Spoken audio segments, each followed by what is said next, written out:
श्री राम कथा। हम आप श्री राम जी की पावन रूपी कथा में बैठे हैं विराजमान। राम कथा क्यों सुननी चाहिए? राम कथा सुनने से लाभ क्या मिलता है? सुननी क्यों चाहिए राम कथा? हम आप राम कथा सुनते हैं ना, क्यों सुननी चाहिए? मिलता क्या है राम कथा सुनने से? क्या होता है इससे? ये राम कथा कहां से प्रकट भई? पहले कौन राम कथा किसको कहां पर पहले सुनाया? या हमको आपको ये मन में प्रश्न उठते हैं कि सबसे पहले राम कथा किसने सुनाई होगी? कौन सुना होगा? राम कथा को सुनते हैं खूब, लेकिन मिलता क्या है राम कथा सुनने से? बहुत सारे मन में प्रश्न होते हैं ना कि हम आप भागवत जी सुनते हैं, कथा पुराण सुनते हैं, तो क्या मिलता है? एक सच्चे साधक को भाव मिलता है, एक सच्चे साधक को सतमार्ग मिलता है, एक सच्चे साधक को प्रेम ज्ञान मिलता है। और बाकी जो सच्चे नहीं होते ना, मन के जो कच्चे होते हैं, वह अगर कथा भागवत में आ भी गए तो उनको ज्यादा तो कुछ नहीं, लेकिन प्रसाद तो जरूर मिलता है। प्रसाद तो जरूर मिलता है। भक्त के लिए कथा में बहुत कुछ मिलता है। बाकी जो आने जाने वाले होते हैं ना, कि आए 5 मिनट बैठे उठे चले गए, उनके लिए केवल कथा नहीं मिलती, केवल मात्र कथा का प्रसाद मिलता है। वो भी कम नहीं है, प्रसाद भी कथा का लेना वो भी कम नहीं है, लेकिन वो सौभाग्यशाली होते हैं जिनको कथा का प्रसाद मिलता है। आज प्रथम दिवस की कथा है। हम आप प्रथम दिवस की राम कथा में विराजमान हैं। गोस्वामी तुलसीदास जी रामचरितमानस महाकाव्य की रचना की है। यह हमारी सभी माताएं बहनें जानती हैं। ये क्या है? रामचरित मानस। कहाँ मिलती है? बाजार में। कहाँ मिलती है? बाजार में मिलती है। तो हम आप रामचरितमानस को लाते हैं बाजार से खरीद के, लाते हैं कि नहीं? लाते हैं। और ला करके क्या करते हैं? अलमारी में सजा देते हैं। कभी पढ़ते भी हैं, आवश्यक नहीं है पढ़ना। क्यों? क्योंकि इस कथा से ज्यादा तो हमको कथा ज्ञात है, ऐसा हम मान लेते हैं। लाते तो जरूर है खरीद करके, लेकिन यह मान के नहीं पढ़ते कि जो इसमें लिखा है उससे तो ज्यादा हमको पता है। क्या पढ़ना? अरे भैया पता है, अच्छी बात है, लेकिन फिर भी अगर लाए हो तो इसको पढ़ना चाहिए। कब? जब भी समय मिले तो अर्थ सहित पढ़ो। लाभ क्या होगा पढ़ने से? आपके घर में 1 साल तक अगर अर्थ सहित इस राम कथा के माध्यम से ये रामचरितमानस का अगर आप पठन पाठन 1 साल तक अपने घर में करोगे ना, तो कभी भी घर में अकाल मृत्यु नहीं होगी, ऐसे मेरे गुरुदेव भगवान कहते हैं। और जीवन में कभी भी लक्ष्मी की कमी नहीं होगी, अन्न भरे भंडार की कमी नहीं होगी। कब? जब हम इस रामचरितमानस को 1 साल तक नियम बना करके अर्थ सहित इसको पढ़े। हाँ, ये अवश्य बात है, अगर पूरा एक साथ नहीं पढ़ पाते हो, कभी 1 दोहे पढ़ो, कभी 1 चौपाई 2 चौपाई, जितना समय मिल जाए उतना ही पढ़ो, लेकिन 1 साल तक पूरी करो पढ़ेगी। साल भर पढ़ो, देखो आपके जीवन में क्या मिलता है। लेकिन नहीं पढ़ते, क्यों? इससे ज्यादा तो हमको ज्ञान है, यह मान लेती है मन में। यह भ्रम है हमारा आपका। बड़े बड़े ऋषि संत मुनि महात्मा यह अथाह सागर की आज तक था नहीं पाए। यह अथाह सागर है, आज तक इसका और छोर नहीं मिला बड़े बड़े ऋषि मुनि महात्माओं को। तो हम आप भला क्या है, लेकिन मान लेते हैं उनको तो सब पता है। पंडित जी अभी किसी से कही जाए भैया राम कथा चल रही है, मंदिर के पास चलनी है, राम कथा सुनने चलना है, क्या कहेंगे? अरे सारी कथा तो हमको पता है। कहते हैं क्या राम कथा, सारी राम कथा तो हमको पता। अरे भैया, आपको खुद का अपने विषय में नहीं पता तो राम कथा आपको कहां से पता होगा? आप कौन हो? आपको किसने बनाया? कितने दिन के लिए बनाया? आप कब तक रहोगे यहाँ पर आए हो? तो जब अपने विषय में नहीं पता तो हम कहते कि राम कथा तो पता है। ये अभिमान है, ये अभिमान है। अभिमान नहीं होना चाहिए जीवन में कि हमको सब पता है फिर भी सुनना चाहिए। क्यों? तो स्वामी जी मानस में कहते हैं, रामचरित मानस, पहले तो इसका हम आपको आज अर्थ बताएंगे कि रामचरित मानस का अर्थ क्या होता है। पता है अर्थ क्या होता है? रामचरित मानस हम आप लाते हैं और अपने घर में रख करके मंगलवार के दिन सुंदरकांड खूब गाते बजाते हैं, खूब पढ़ते हैं। सुंदरकांड पढ़ते हैं। गोस्वामी जी ने इसे रामचरित मानस में 7 कांड बनाए, 7 सोपान बनाए हैं, लेकिन पढ़ते क्या है? खाली सुंदरकांड। क्यों भैया? और कांड की महिमा नहीं है क्या? गोस्वामी जी ने 7 सोपान 7 कांड बनाए, लेकिन हम आप ज्यादा से ज्यादा पढ़ते क्या है? सुंदरकांड। और कांड की कोई महिमा नहीं है, लेकिन केवल सुंदरकांड पढ़ते हैं। वो भी कैसे? जोर जोर से चिल्ला चिल्ला के खूब पढ़ेंगे, खूब जोर जोर से पढ़ेंगे। और पता चला कि सुंदर कांड का भी उनको अर्थ पूछ लिया जाए कि इसका अर्थ क्या, तुमको पता ना हो। 5 सुपारी खा खा के और खूब सुंदर कांड गाएंगे। क्षमा करिएगा, आप लोग भी अपने घर पे अगर सुंदर कांड करवाना ना तो पवित्रता से करवाना, पवित्रता से। पहले तो स्वयं सुंदरकांड का पाठ करें, और अगर नहीं हो पाता है, आप जो आजकल ठीके पर मिलते हैं ना, उनको बुलाओ, तो पवित्र व्यक्ति को बुलाओ। भर भर के खैनी, भर भर के तंबाकू मुंह में दबाए, सुंदरकांड गा रहे हैं। क्षमा करिए, न तो गाने वाले को लाभ मिलेगा और न तो दबाने वाले को लाभ मिलेगा। दर्शन करिएगा, क्योंकि ये पवित्र ग्रंथ की गाथा है। पवित्रता से गाई जाती है और पवित्रता से सुनी और सुनाई जाती है। यह जीवन का तत्व है भैया, कोई लाभ नहीं जीवन में। तो रामचरित मानस, रामचरित मानस का अर्थ क्या होता है?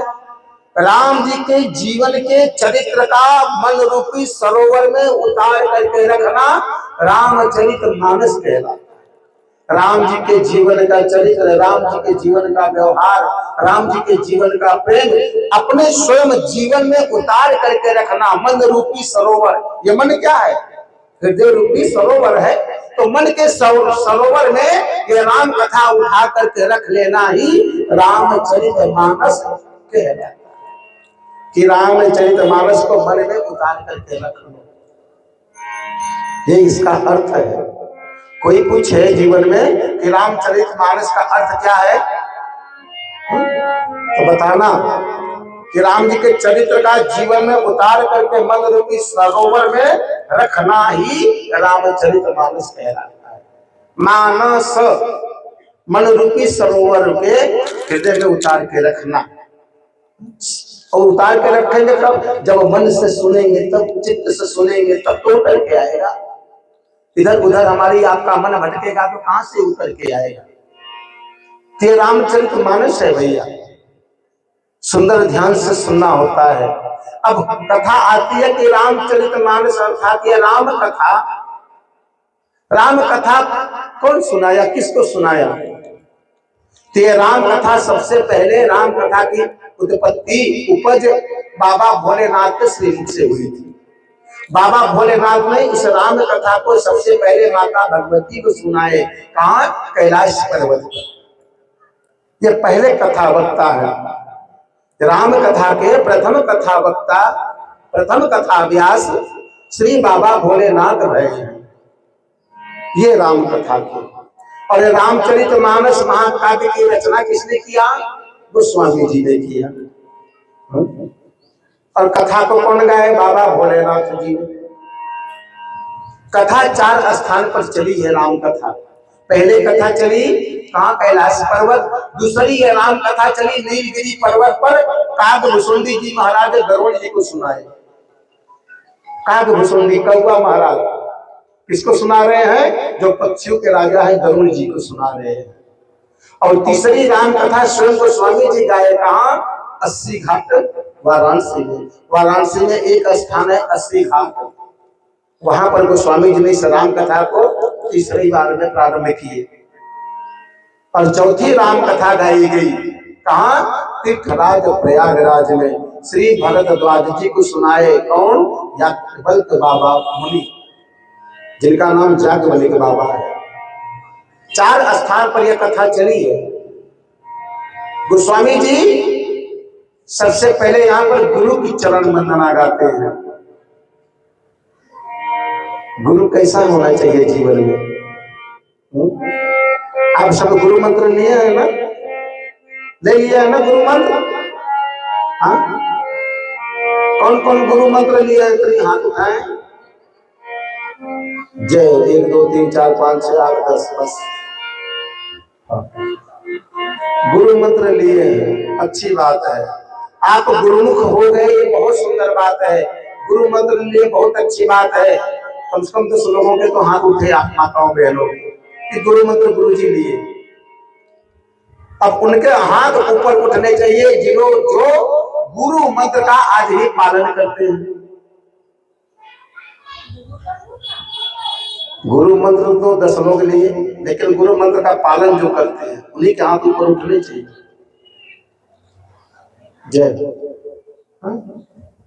गुरु मंत्र का पालन करना, जो आपके गुरु जी ने आपको मंत्र बताया है उस मंत्र का जाप करना, व्रत करना, गुरु की आज्ञा का पालन करना ही गुरु मंत्र कहलाता है। वो जो कान में गुरु जी ने मंत्र दिया है ना, उस मंत्र से ज्यादा मंत्र का प्रभाव वो होता है कि आप गुरु की आज्ञा का पालन करते, तो उस मंत्र से ज्यादा आपको ये लाभ देगा। गुरु के बताए हुए मार्ग पर चलो, जो आपको गुरु जी ने बताया है कि कहीं उनसे मार्ग पर चलना है, क्या क्या जीवन में करना और क्या क्या जीवन में नहीं करना, गुरु जी ने तो बताया होगा। तो उन गुरु जी के आज्ञा का पालन करना ही सबसे प्रमुख गुरु मंत्र होता है। बाकी तो आपको तो मंत्र दिए ही होंगे, 2-4 शब्दों के मंत्र, उनका जाप कर लो। आप सौभाग्यशाली हैं कि आप गुरु मंत्र ले चुके हैं, दीक्षा ले चुके हैं आप, और जो नहीं लिए हैं वो ले लीजिए।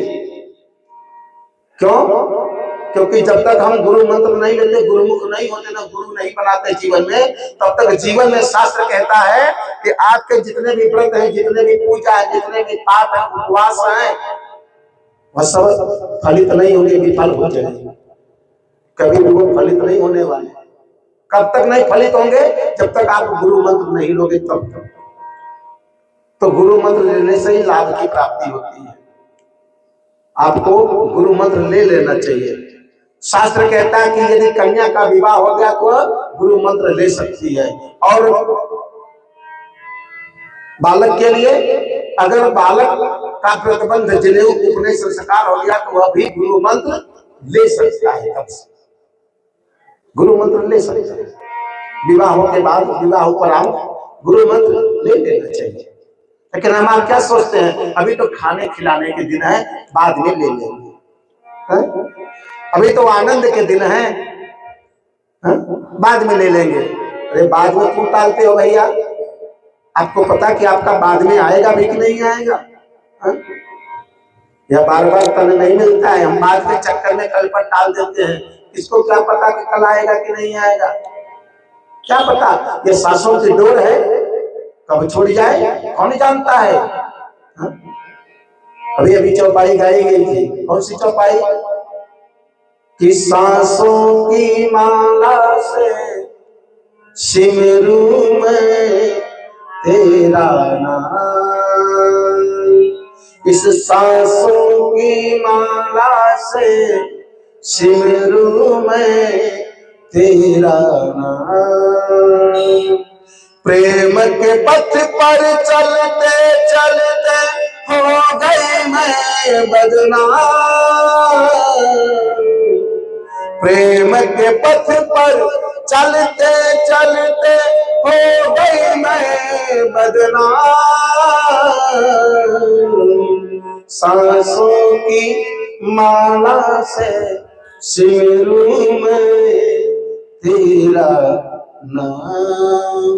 ये सांसों की जो माला है, जो सांसों का तार है ना, इसमें अपने भगवान का नाम जोड़ लीजिए, क्योंकि ये सांस की डोर कब छूट जाए, कब टूट जाए, कोई भरोसा नहीं है।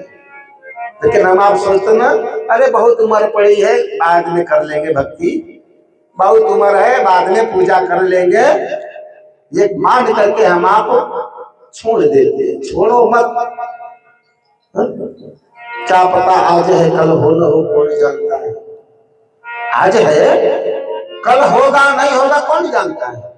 इसलिए सर्वदा सत्कर्म में लगे रहिए, जीवन में सरल बने रहिए, सरलता लाइए, मन को पवित्र बना के रखिए, भगवान का ध्यान आपके हृदय में चलता रहे, नाम चलता रहे, मनन चलता रहे। आप कोई भी जीवन में काम करो, लेकिन भगवान का ध्यान होता रहे, मुख से नाम लेते रहो, मन में चलता रहे नाम।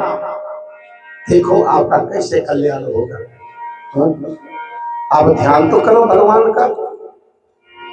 कथा 4 स्थान पर चली है। गुरु बनाया गया है किसे? गोस्वामी जी महाराज सबसे पहले गुरु बनाते हैं बाबा भोलेनाथ को। हमारे जीवन में गुरु कितने प्रकार के होते हैं भैया? जीवन में गुरु कितने प्रकार के होते हैं जानते हैं? हमारे सबके जीवन में गुरु कितने होते हैं? 4। कितने गुरु होते हैं? 4। पहला गुरु कौन? माँ। क्या बताती है हमको? आपको पालन करती है, लालन पालन करती है, फिर बोलना बताती है, चलना सिखाती है। ये कार्य किसके हैं? माँ के, अर्थात गुरु के। वही बताती है कि तेरे पिता यही हैं। माँ ही पुत्र को बताते कि तेरे पिता यही है बेटा। मैं पुत्र को क्या पता कि मेरे पिता कौन है? माँ ही तो बताती है। सच्ची बात है, माँ ही बताती है अपने पुत्र को कि तेरे पिता हैं, जान दे रही है अपने पुत्र को। तो पहला गुरु कौन है? आप लोग बोलते नहीं, बोलो, बोलो, बीच में आप लोग बोलते रहो, हमें भी पता चले कि आप मन से सुन रहे हो। और नहीं बोलोगे ना तो लगेगा कि आपका मन भटक रहा है। नहीं भैया, आप तो बैठे नहीं, बैठने से भी बैठे तो है, लेकिन मन चित्त ना भटकता रहता है कई लोगों का, इधर उधर सोचते रहते हैं। नहीं, सोचो मत, ध्यान कथा में हो। पहला गुरु माँ होती है। दूसरा कौन होता है?